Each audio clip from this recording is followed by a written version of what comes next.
नमस्कार, चैतन्य competition classes पर आप सभी का बहुत बहुत स्वागत है।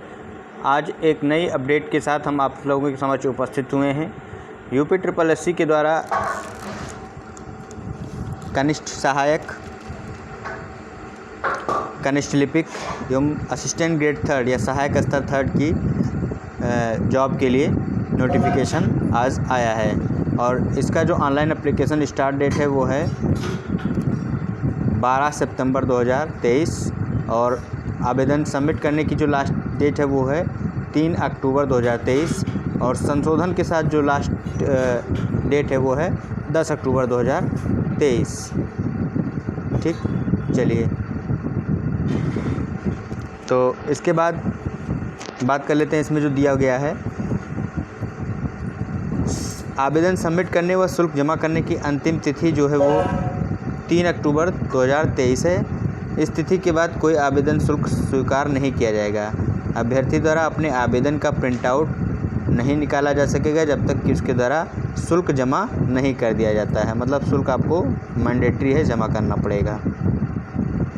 और शुल्क का समायोजन 3/10/23 तक मतलब 3 अक्टूबर 2023 तक हो जाना चाहिए और उसके पश्चात विलम्ब जो डेट है वो है 7 दिन के अंदर अंदर हो जाना चाहिए। मतलब 10 तारीख तक तो अनिवार्य रूप से हो ही जाना चाहिए। इसके बाद कोई भी एप्लीकेशन मान्य नहीं होगी।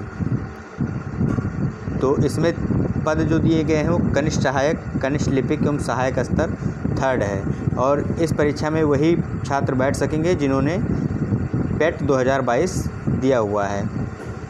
पेट 2022 की परीक्षा दी हुई है और इसके लिए कुल टोटल 3768 रिक्तियाँ आपके समक्ष आई हुई हैं, जिसमें से सामान्य चयन के 3768 और कनिष्ठ सहायक के कुल विशेष चयन से 63 पद शामिल किए गए हैं।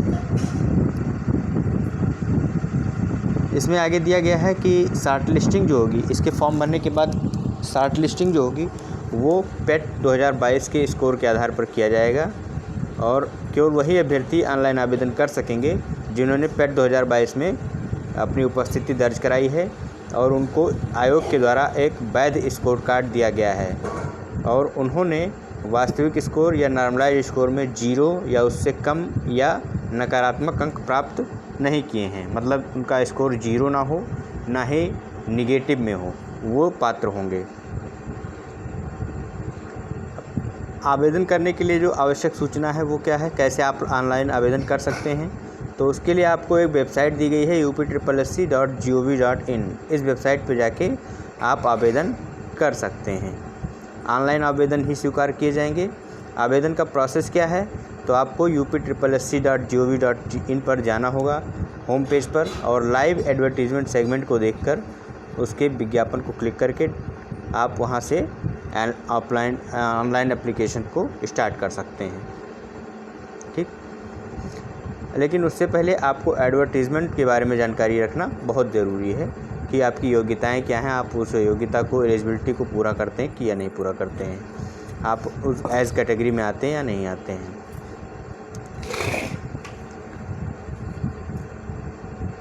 आपको जो आवेदन करने की अंतिम तिथि है उस तक जो अनिवार्य अर्हता है शैक्षिक वो और उससे संबंधित प्रमाण पत्र धारित करना अनिवार्य है। ठीक, आयु सीमा में अगर आप छूट चाहते हैं और आरक्षण चाहते हैं तो वेबसाइट पर जो प्रारूप दिया गया है उस प्रारूप के हिसाब से आप सक्षम अधिकारी से आप उस आरक्षण संबंधी प्रमाण पत्र को प्राप्त कर सकते हैं। ठीक है, जो आवेदन की अंतिम तिथि तक जारी किया गया हो, उसके बाद जारी किया जाएगा वो नहीं माना जाएगा। आवेदन की अंतिम तिथि तक जारी किया गया हो तो वो मान्य हो जाएगा, जो कि सक्षम अधिकारी द्वारा दिया जाएगा। आगे बात करते हैं तो जो आवेदक आर्थिक रूप से कमज़ोर हैं, EWS की श्रेणी में हैं, आवेदन के इच्छुक हैं, उनको आवेदकों से अपेक्षित है कि वो आवेदन करने से पूर्व दिनांक 1 अप्रैल 23 से 3 अक्टूबर 2023 के मध्य निर्गत EWS प्रमाण पत्र, EWS वालों के लिए बहुत ही डेट एग्जैक्ट दे दी गई है कि 1 अप्रैल 23 से 3 अक्टूबर 2023 के बीच निर्गत EWS प्रमाण पत्र जो वित्तीय वर्ष 22-23 का आय पर आधारित हो तथा वित्तीय वर्ष 2023-24 हेतु मान्य हो, वो EWS मान्य किया जाएगा। ठीक है, मतलब वित्तीय वर्ष 22-23 की आय पर आधारित हो, 22-23 की आय का आकलन किया गया हो और मान्यता उसकी क्या हो, 2023-24 के लिए हो, वो आय प्रमाण पत्र आपको, मतलब EWS श्रेणी प्रमाण पत्र आपको देना पड़ेगा। ठीक है, तो इसका भी प्रारूप दिया गया है, उस पर आप सर्टिफिकेट बनवा सकते हैं 3 अक्टूबर 23 के पहले। ठीक है, चलिए, जो विज्ञापित पद है उसके लिए केवल एक ही आवेदन करना है। आप कितने भी पद के लिए अप्लाई कर सकते हैं, लेकिन एक ही आवेदन आपको करना है, उसी में आप कर सकते हैं। ठीक, चलिए, अब आपको यहाँ पे कुछ निर्देश दिए गए हैं। आपको जो पेट का रजिस्ट्रेशन नंबर है वो आपके पास होना चाहिए और आप उसके थ्रू लॉगिन कर सकते हैं और अपना ऑनलाइन एप्लीकेशन स्टार्ट कर सकते हैं। पेट की अभ्यर्थी प्रारंभिक अर्हता परीक्षा 2022 का registration number, date of birth, male female, UP का डोमिसाइल होने संबंधी विवरण और कैटेगरी, ये सब आप भर के लॉगिन कर सकते हैं। ठीक है, उसके बाद OTP आएगा आपके पास और वो OTP के माध्यम से आप दूसरा तरीका है OTP के माध्यम से। पहला तरीका था व्यक्तिगत विवरण के माध्यम से आप ऑनलाइन आवेदन स्टार्ट कर सकते हैं और दूसरा तरीका है OTP के माध्यम से। तो OTP के माध्यम से भी आप रजिस्टर्ड मोबाइल नंबर पर OTP के माध्यम से लॉगिन करके अपना आवेदन भर सकते हैं। चलिए, अब आवेदन कैसे करना है, तो आपको जब जैसे ही लॉगिन करेंगे तो आपकी कुछ सूचनाएं तो जो पेट में आपने भरी थी वो एज इट इज़ आ जाएंगी। और जैसे कि उत्तर प्रदेश का निवासी होना, माता का नाम, पिता का नाम, खुद का नाम, मतलब स्वयं अभ्यर्थी का नाम, माता का नाम, पिता का नाम, डोमिसाइल यूपी का और EWS श्रेणी, ये सब वगैरह उसमें आ जाएंगे। आरक्षण का भी वो सब आ जाएगा, डेट ऑफ बर्थ आ जाएगा, मतलब अधिकांश आपकी जानकारी आ जाएंगी। आपको भरना केवल शैक्षिक वाला ही पड़ेगा। तो इसमें इसके बाद अभ्यर्थी को विज्ञापन में प्रकाशित अनिवार्य शैक्षिक अर्हता से संबंधित विवरण भरना होगा। वही चीज़, केवल शैक्षिक अर्हता आपको भरनी होगी, बाकी आपका जो पेट में स्कोर कार्ड है भरा हुआ है, पेट में जो भरा है गया है वही चीज़ आपके पास आ जाएगी। शैक्षिक योग्यता धारण करने के संबंध में आपको यस या नो पर क्लिक करने के उपरांत बोर्ड, संस्था या विश्वविद्यालय का नाम, उत्तीर्ण करने का वर्ष, सर्टिफिकेट नंबर, अर्हता संबंधी प्रमाण पत्र जारी करने की तिथि और प्राप्तांक संबंधी विवरण अंकित करना होगा। और इसको भरने के पश्चात आप रजिस्ट्रेशन पेज पर एंटर वेरिफिकेशन कोड में दिखाए गए वेरिफिकेशन कोड को सबमिट कर देंगे और इसके पास आपका आवेदन पत्र सबमिट हो जाएगा और अपने पास इसकी एक प्रति आपको संरक्षित कर लेनी होगी। इसके बाद आता है आपको फ़ोटो और हस्ताक्षर। तो जो अपलोड की गई फ़ोटो और हस्ताक्षर है वो आपको एज इट इज़ दिखाई देंगी। पेट में जो आपने डाली थी, आपको कोई भी फ़ोटो और सिग्नेचर अलग से नहीं डालना है। ठीक, फ़ोटो और हस्ताक्षर व्यू करने के उपरांत आप कंटिन्यू बटन पर क्लिक कर देंगे और अगले पृष्ठ पर चले जाएंगे। और इसमें आप अगर संशोधन करना चाहते हैं तो कोई भी संशोधन या परिवर्तन मान्य नहीं किया जाएगा, जो आपने पेट में डाला है वही दिखाई देगा।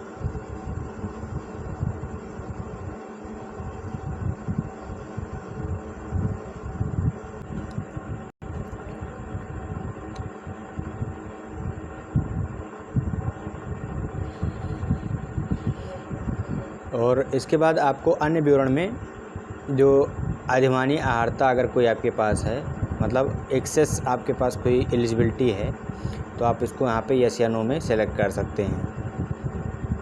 और आपका पत्राचार का जो पता है वो भी स्वतः ही दिखाया जाएगा।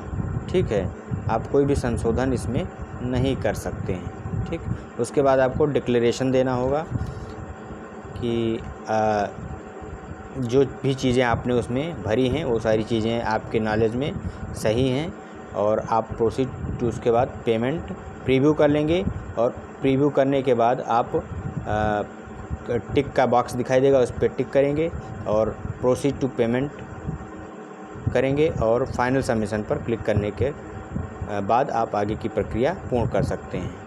ठीक, फीस का भुगतान आप वहाँ जैसे जाएंगे तो किस माध्यम से कर पाएंगे, तो फीस का भुगतान SBI के ई चालान के माध्यम से वेबसाइट पर दिए गए निर्देशों का पालन करके आप कर सकते हैं। अन्य किसी माध्यम से शुल्क का भुगतान नहीं किया जाएगा, केवल ऑनलाइन ही कर सकते हैं आप। पेमेंट एक्नॉलेजमेंट रिसिप्ट जनरेट होगा और पेमेंट का विवरण अंकित होगा, और पेमेंट एक्नॉलेजमेंट रिसिप्ट को आप प्रिंट कर सकते हैं, और इसकी दाहिनी तरफ आपको proceed to download and print the application form का लिंक दिखाई देगा, ठीक, और इसको आप क्लिक कर सकते हैं। अपना फॉर्म अंतिम रूप से सबमिट कर सकते हैं और उसका एक प्रिंट आउट ले सकते हैं। तो डाउनलोड और प्रिंट का एप्लीकेशन फॉर्म को क्लिक कर आप अपने अंतिम रूप से सबमिट किए गए फॉर्म को प्रिंट आउट कर सकते हैं।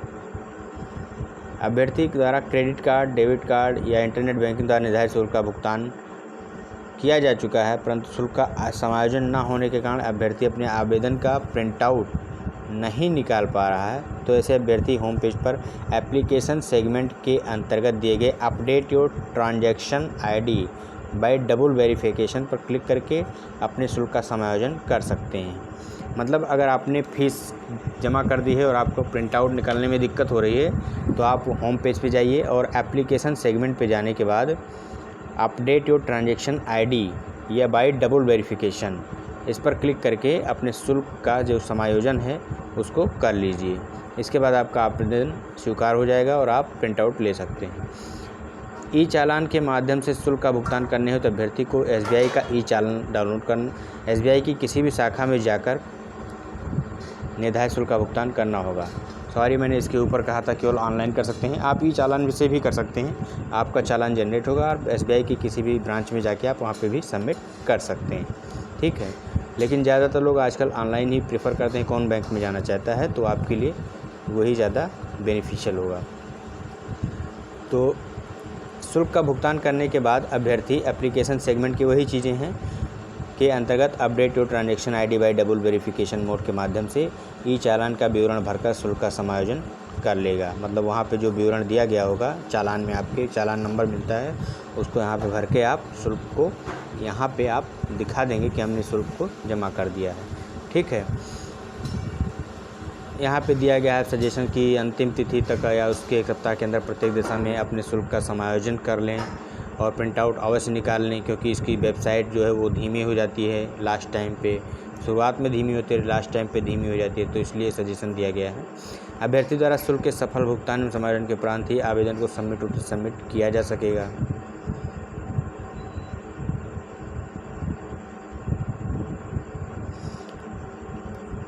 फिर इसमें दिया गया किसी तकनीकी समस्या और किसी कारण से अभ्यर्थी निर्धारित शुल्क का भुगतान तत्काल नहीं कर पाते हैं, तो शुल्क जमा करने की अवधि में मुख्य पृष्ठ पर एप्लीकेशन सेगमेंट के अंतर्गत दिए गए फी डिपोजिशन पर क्लिक कर ये credit card, debit card, internet banking या SBI के ई चालान के माध्यम से वेबसाइट पर दिए गए निर्देशों का पालन करते हुए निर्धारित शुल्क का भुगतान कर सकते हैं। ये बताया गया कि आप तत्काल नहीं कर पा रहे हैं तो आप बाद में भी लॉगिन करके आप कर सकते हैं, ये बताया गया है। आप यहाँ से भी लॉगिन कर सकते हैं, कहाँ, एप्लीकेशन सेगमेंट के अंतर्गत एप्लीकेशंस डैशबोर्ड पर जाकर पेट के रजिस्ट्रेशन के माध्यम से भी आप लॉगिन कर शुल्क का भुगतान कर सकते हैं। ये सारी चीज़ें रास्ते बताए गए हैं आपको कि कहाँ कहाँ से आप कर सकते हैं। यहाँ पे एप्लीकेशन सेगमेंट के अंतर्गत एप्लीकेशंस डैशबोर्ड पर जाकर प्रारंभिक अर्हता परीक्षा के रजिस्ट्रेशन के माध्यम से भी लॉगिन कर शुल्क का स्टेटस प्राप्त कर सकते हैं। और एप्लीकेशन सेगमेंट के अंतर्गत update your transaction ID bye double verification mode के माध्यम से आवश्यक विवरण भरने के उपरांत तुरंत फॉर्म का अगला भाग पूर्ण कर सकते हैं। ये सारी चीज़ें बताई गई हैं। अब इसमें बताया गया है अभ्यर्थी शुल्क जमा करने की निर्धारित अंतिम तिथि के उपरांत शुल्क जमा नहीं कर पाएंगे, ना ही अपना आवेदन अंतिम रूप से सबमिट कर सकेंगे। तो ये सारी चीज़ें आपको बताई गई हैं। आवेदन शुल्क के बारे में बात कर लेते हैं। तो आवेदन शुल्क जो है वो बहुत ही कम रखा गया है। जनरल के लिए 25 रुपया, अन्य पिछड़ा वर्ग के लिए भी 25 रुपया, अनुसूचित जाति के लिए भी 25, सबके लिए 25-25 रुपया रखा गया है। और दोनों मिला के आवेदन शुल्क और ऑनलाइन प्रोसेस शुल्क सब मिला के 25 रुपये रखा गया है। स्वतंत्रता संग्राम सेनानी के आश्रित भूतपूर्व सैनिकों को, महिला, दिव्यांगजन, उत्कृष्ट खिलाड़ियों, अभ्यर्थियों द्वारा उनकी उल्लिखित उनकी मूल श्रेणी के अनुसार शुल्क देय होगा। ठीक, वो किस श्रेणी के हैं। मुख्य परीक्षा हेतु परीक्षा शुल्क का भुगतान, ये बहुत मेन चीज़ दिया गया है। परीक्षा शुल्क का भुगतान केवल मुख्य परीक्षा हेतु शॉर्टलिस्ट किए गए अभ्यर्थियों द्वारा ही अलग से किया जाना होगा। मुख्य परीक्षा हेतु शॉर्टलिस्ट किए गए अभ्यर्थियों द्वारा मुख्य परीक्षा हेतु परीक्षा शुल्क का भुगतान मुख्य परीक्षा का प्रवेश पत्र डाउनलोड करने से पूर्व किया जाएगा। ये जो आप फॉर्म भरेंगे इसमें अभी आपको कोई चार्ज नहीं देना पड़ेगा। इसके बाद जब आप शॉर्टलिस्ट हो जाएंगे तब आपको फॉर्म का पैसा जमा करना पड़ेगा। फॉर्म का प्रिंट आउट तो लेना ज़रूरी है ही, वो तो बता ही दिया किस तरह से आप ले सकते हैं। और संशोधन करना है, अगर आपको कोई त्रुटि हो गई है तो अभ्यर्थी आवेदन शुल्क जमा करने के उपरांत ही आवेदन पत्र में संशोधन कर सकते हैं। अगर कोई त्रुटि हो गई है तो आवेदन शुल्क जमा करने के उपरांत ही संशोधन कर सकते हैं। अभ्यर्थी के वेबसाइट को वेबसाइट के मुख्य पृष्ठ पर एप्लीकेशन सेगमेंट के अंतर्गत एप्लीकेंट्स डैशबोर्ड पर जाकर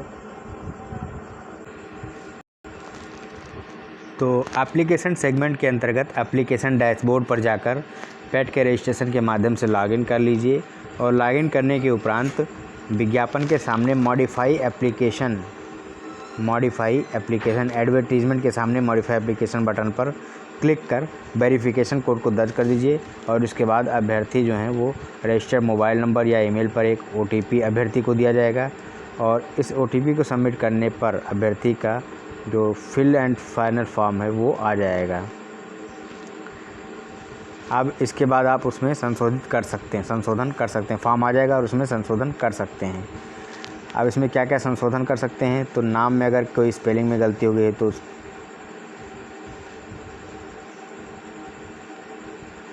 तो कर सकते हैं। पिता के या पति के नाम में अगर स्पेलिंग में मिस्टेक हुआ तो कर सकते हैं। पत्राचार के पते में EWS एवं क्षैतिज आरक्षण की श्रेणी अगर उसमें कोई गलती हुई तो कर सकते हैं। जाति की श्रेणी में हुई तो कर सकते हैं। लिंग में हुई तो कर सकते हैं।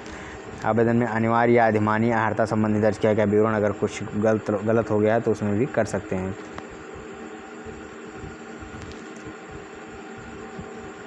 और ये संशोधन आप 10 अक्टूबर 2023 तक ही कर सकते हैं। उसके उपरांत कोई संशोधन मान्य नहीं किया जाएगा।